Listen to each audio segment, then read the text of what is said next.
Joining us for Friday edition of Sports Today on ABS TV, and Friday, the last day in the month of June, and of course the year comes to a half right now. Thank you very much for joining us for Sports Today on ABS TV. My name is Ike Nwokedi, and time for us to check out what's happening in the world of sports in style. We'll tell you about the Super Falcons, their preparation for the FIFA Women's World Cup coming up next month, and how they are now placed at 40th in terms of ranking.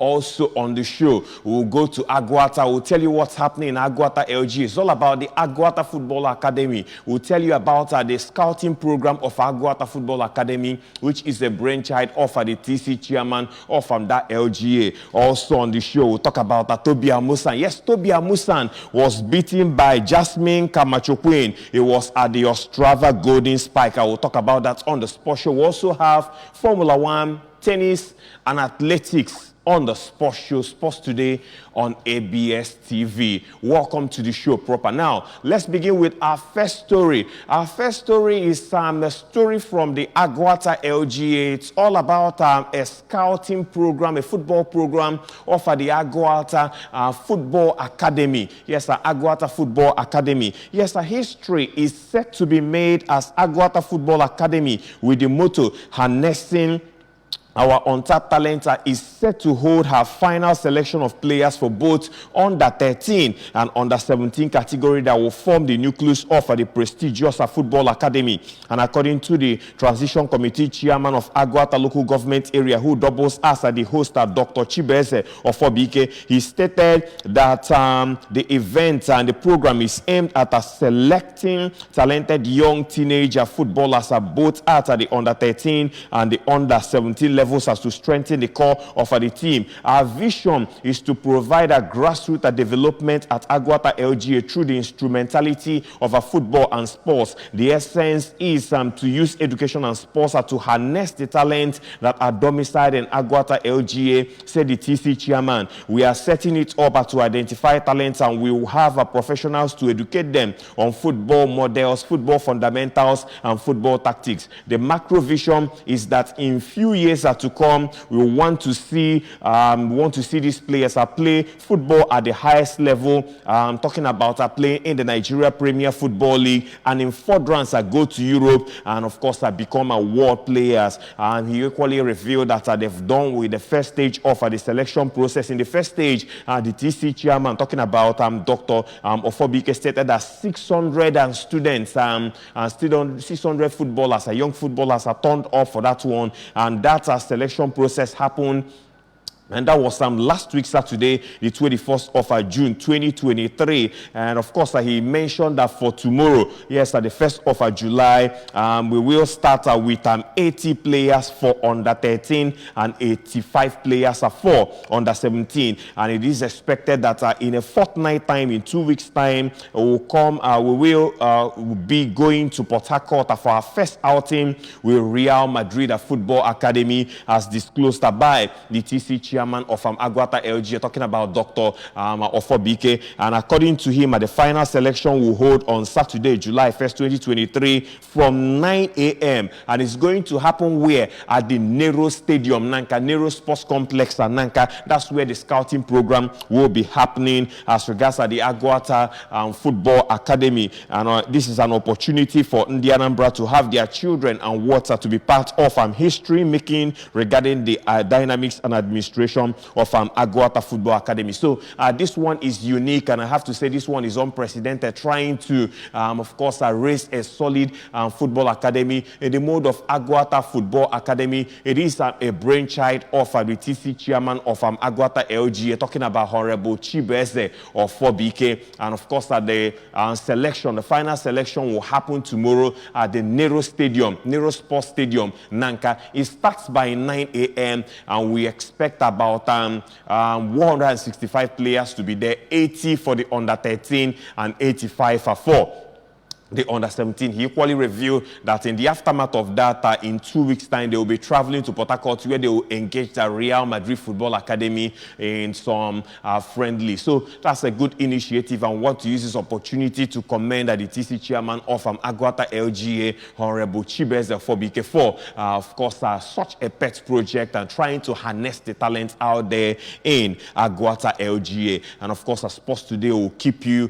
updated and up to speed as regards what is happening at Aguata Football Academy out there in Aguata LGA. Now, let's move on to our next story. Our next story is about the Super Falcons. Well, let's first of all tell you that Nigeria Football Federation has yet to make a decision on the future of Jose Peseiro as the head coach of the national team, amid speculation that his contract was renewed. Peseiro took over the reins from Austin Eguavon. That was in May 2022, and has guided the Super Eagles to the 2023 African Cup of Nations after picking up 4 wins over 5 in the qualifiers. And the Portuguese tactician kicked off his tenure with back-to-back friendly defeats against Mexico and Ecuador, but quickly won over Nigeria fans with a record 10-0 victory over Sao Tome and Principe in Group A of the qualifying a month ago. With his current deal set to expire this week, a local reporter indicated that the NFF had agreed new terms with Peseiro through to the end of the AFCON 2023. However, the NFF media director Demolo Lajire squashed the rumors, stating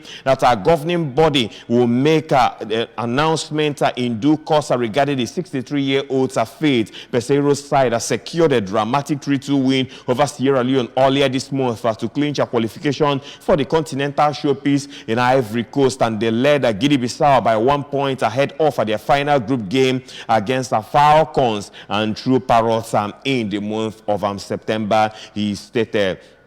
Elsewhere, let's tell you that Nigeria women's national football team, the Super Falcons, are now ranked 40th in the world, a remarkable improvement from their last ranking in the month of May. From the latest FIFA ranking dropped some days ago. According to the latest FIFA women's world ranking release that was on Thursday, Nigeria moved up 2 spots to the rank of 42nd, from 42nd to 40th in the world. And the Super Falcons also remain number 1 in Africa with 1,554.94 ranking points ahead of South Africa, who are 54th in the world, Ghana, who are 58th in the globe, Cote d'Ivoire, who are 66, and Morocco, who are 72nd on the global stage, Tunisia, who are 76, and then we'll have Zambia on 77th on the globe. Nigeria will be making its 9th appearance at the 2023 FIFA Women's World Cup to be hosted by Australia and New Zealand alongside South Africa, Zambia, and Morocco from July 20 to August 20. Defending champions United States of America with 2,099.03 points remain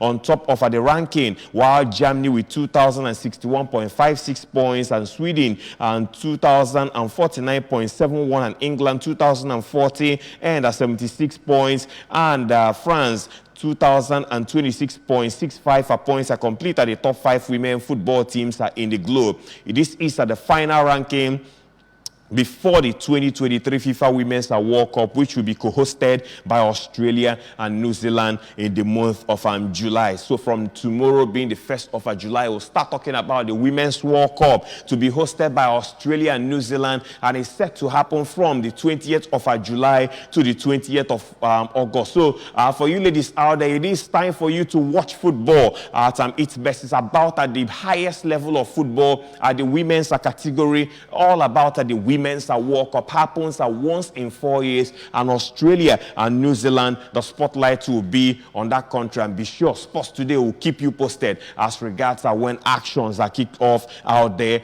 at Australia and New Zealand pertaining to the FIFA Women's World Cup. Let's move away from football. Let's talk about athletics. Toby Amusan comes into the picture this morning. Let's tell you that Jasmine Camacho Queen, yes guys, Jasmine Camacho Queen is giving Toby Amusan a run for her money. Jasmine Camacho Queen won the 100 meters hurdles at the Ostrava Golden Spike in a meter record of 12.42 seconds, beating Tia Jones, who came in second with a time of 12.44 seconds, and Oluwatobi Loba Amusan in a season's best of 12.47 season. World record holder Tobi Amusan clocked her fastest time of the year to finish third at the Golden Spikes meet in Ostrava in a race won by Olympic champion Jasmine Camacho Queen of Puerto Rico. Amusan has settled for third in a season's best time of 12.47 seconds behind Olympic champion Jasmine Camacho Queen, who had a stronger finish to win the race in 12.42 seconds, while U.S. sensation Tia Jones was second in a time of 12.44 seconds. It was the world champion's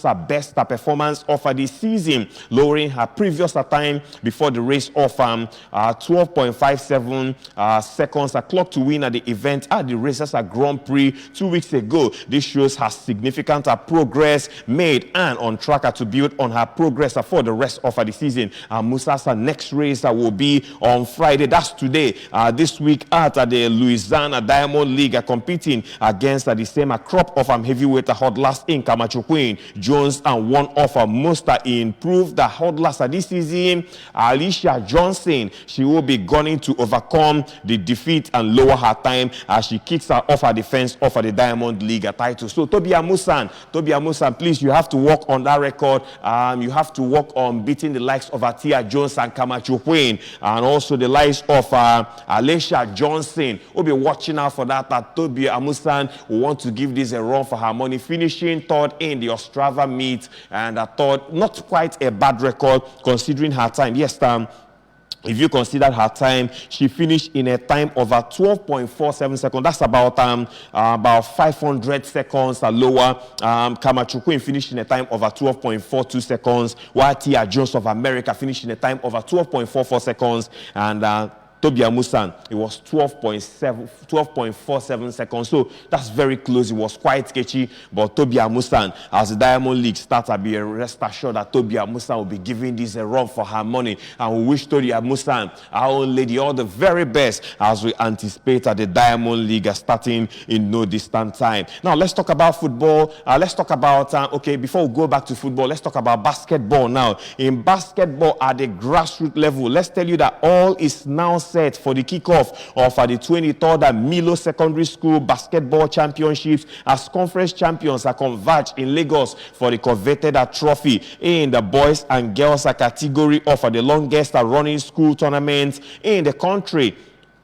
And according to the managing director and chief executive at Nesto Nigeria PLC, Wasim El Hussein, the tournament has continued to be a platform for aspiring players to attain their dream, with some of them making it to the Nigeria national teams. He, however, lauded the support of our partners like the Nigeria School Sports Federation, the NWSF, the National Collegiate Sports Federation, the NCSF, as well as the Ministries of Sports, Youth Development and Education in the various states of the Federation. Granje and St. Saviour's Shine at Dolphins Award is expected to be part of that one. In the secondary school category, and of course, we anticipate that there are schools that will be out there to showcase the stuff that they are made of, as we anticipate the all secondary school, the 23rd Milo Secondary School Basketball Championship coming up in no distant time. I will have two schools like St. Saviour's Ikoyi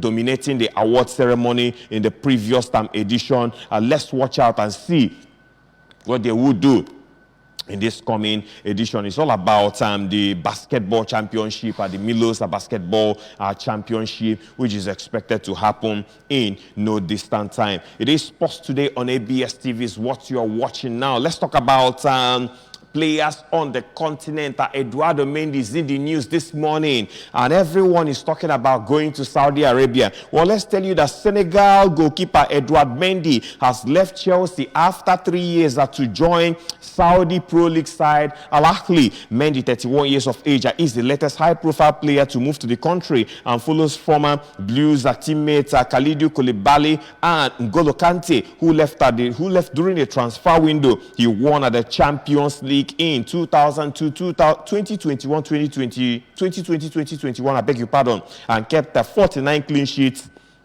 in 105 games. Mendy was later named the UEFA's goalkeeper of the season and best FIFA men's keeper for 2021. He joined the Blues from French side Rennes in 2020 and was part of the Senegal side that won the African Cup of Nations. He made the decisive save in the penalty shootout to help his country beat Egypt. However, he fell out of favor at the Stamford Bridge after Thomas Tuchel was replaced by Graham Potter as manager, and that was in September 2022. He finished last season as the backup to Kepa Arrizabalaga and made just 3 top-flight starts after Potter took charge. In a statement on Chelsea's website, the Premier League club said that the goalkeeper was a hugely likable character, and former Blues teammate Koulibaly and former Wolves midfielder Ruben Neves both recently signed for Al Ahly or Al Hilal, while Kante has agreed to sign for Saudi League champions Al Ittihad alongside former Real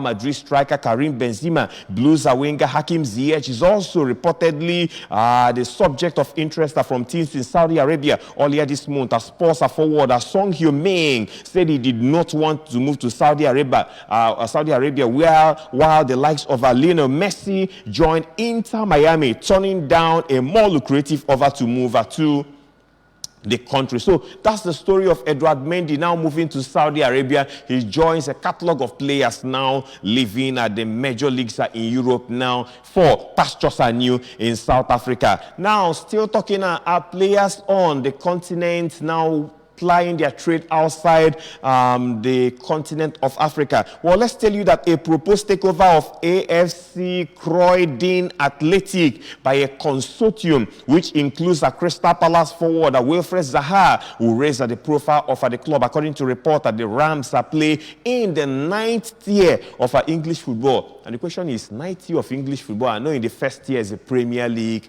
you have the Championship, and I think you equally have the League 1, League 2, the League 3, and then the Conference League. Maybe it could be the Conference League, League 3, where Croydon Athletics is playing, and a consortium has taken over the club in which Wilfred Zaha is part of that consortium. And the rapper Stormzy, who has had 3 #1 albums and won 3 Brit Award, and former Palace head of player Kier Danny Young, complete and the 3-man consortium. Both Ivory Coast International, Wilfred Zaha, 30 years of age, and Stormzy, whose real name is Michael Owo Jr., grew up in the South London borough, and they've taken over the assets of that club. So we'll be watching out and be watching and see how that club grows, if they will go on to become one of the clubs to reckon with in England, maybe go as far as getting into the League 3, League 2, League 1, Championship, and maybe one day we could have a Croydon Athletic play in the Premier League. The 3-man consortium has taken over, and I believe that the work will start from now to take the club to where it wants to be, and equally give their fans something to smile home about. We'll be watching out for that, and we'll keep a spotlight on that development. Now, let's talk about Formula 1 on the race as we anticipate another busy week in Formula 1. Lewis Hamilton says Formula 1 should consider further restrictions on car development to stop teams building long periods of domination. He said teams with superior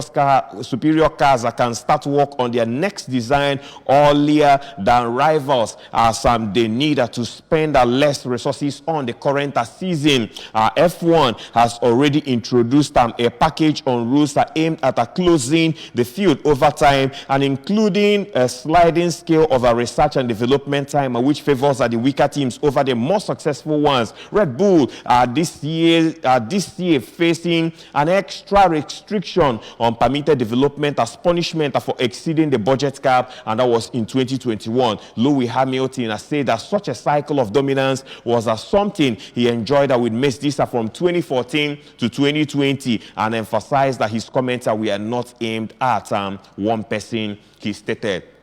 Those are the words of Lewis Hamilton struggling a bit right now. Now, let's talk about tennis on the sports show. Former world number one, Caroline Wozniacki, makes a return in the news this morning. Caroline Wozniacki is returning to tennis 3 years after retiring and believes that she can claim glory at the final Grand Slam of the year, which is at the US Open. Yes, coming up later in the year, the day and won the 2018 Australian Open among 30 WTA Tour level titles and spent 71 weeks on top of the ranking. A 32-year-old retired in January 2020, but now plans to return after giving birth to her two children. Wozniacki said that she wants to play at the Canadian Open in Montreal in August before traveling to the US Open, where she reached at the final, and that was in 2009 and 2014. And soon after Wozniacki's announcement at the US Open said Wozniacki has already been handed a wild card for the event, which begins on August 28th. She will also aim to compete at the Australian Open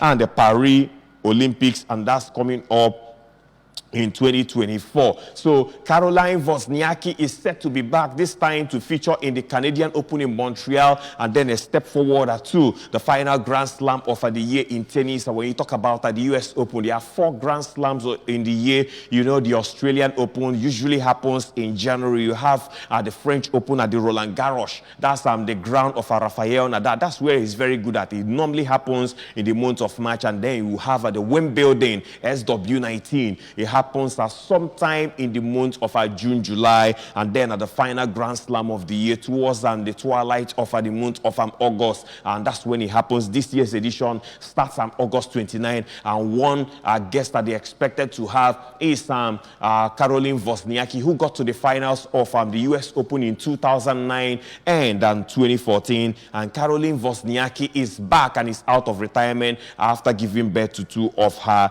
children. And still talking tennis, new revelation, new kid on the block. Coco Gauff beat world number 4 Jessica Pegula to reach at the semi-finals of the Eastbourne International, and 7th rank Gauff has secured a 6-3 win over doubles partner and American compatriot Pegula. It is the 19-year-old's first win over a top 5 player since February 2022, and first over a top 10 player since August of last year. Coco Gauff will face Madison Keys in this Friday's semi-finals after the American beat Croatia's Petra Matic 6-4, 6-1. And former world number 1, former world number 7 Keys looked impressive and is yet to drop a set in the tournament she won in 2014. Gauff explained that the victory against Pegula was hard-earned, and later Russia's Daria Kasatkina progressed to the last 4 as world number 5. Carolina Garcia retired with a shoulder injury. The world number 11 was leading the French woman 6-2, 2-1 before Garcia pulled out after a medical timeout. With Wimbledon starting on Monday, Garcia decided not to risk a further injury to her already taped shoulder. The win over good friend Pegula on Thursday was Gauff's best of the season in terms of her ranking, and Gauff flew out of the blocks and broke Pegula in her first service game. This is a girl that started tennis at the age of 16, and she has so many years under her belt to play tennis and get to the world ranking and get to the top of the ranking, and maybe the number 1 ranking in WTA. For a lady like Coco Gauff, watch out for her from the United States of America, raring to go, beating a whole lot right now, and she's growing in character, she's growing in strength, and she is growing in her game, and will continue to follow up on her development on Sports Today on ABS TV. And finally, before we jet now, let's talk about the transfer window. The transfer window. What is happening at Chelsea? There seems to be mass exodus at Chelsea. I talked about Eduardo Mendy leaving and going to Saudi Arabia. We talked about Kai Havertz. Kai Havertz is about completing his move to Arsenal for a deal worth £65 million.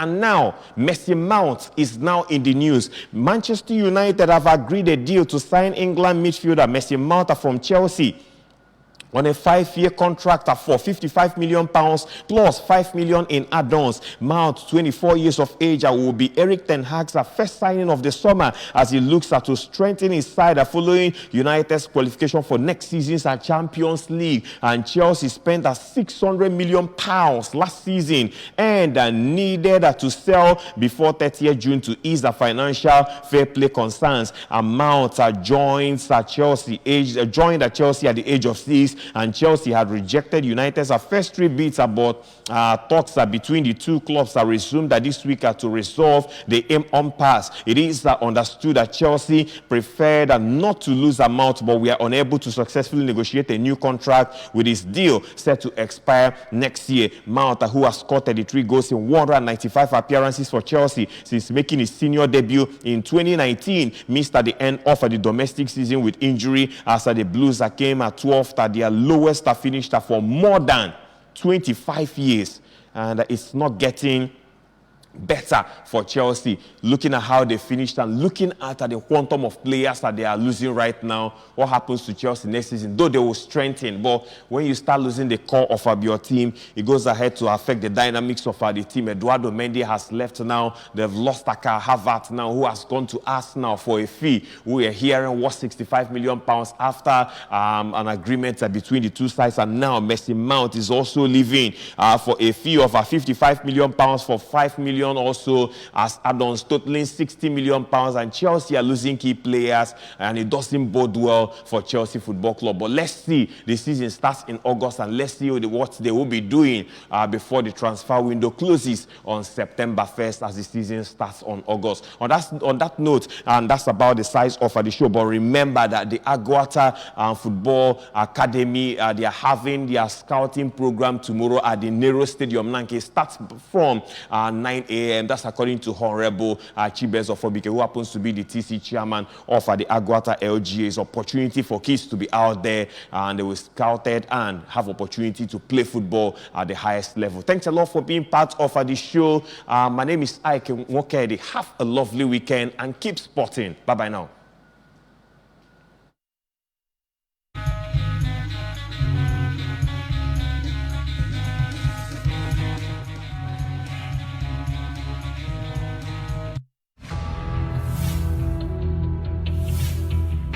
On assumption of office, Mr. Governor Professor Charles Chukwuma Soludo declared a state of emergency on roads in Anambra State.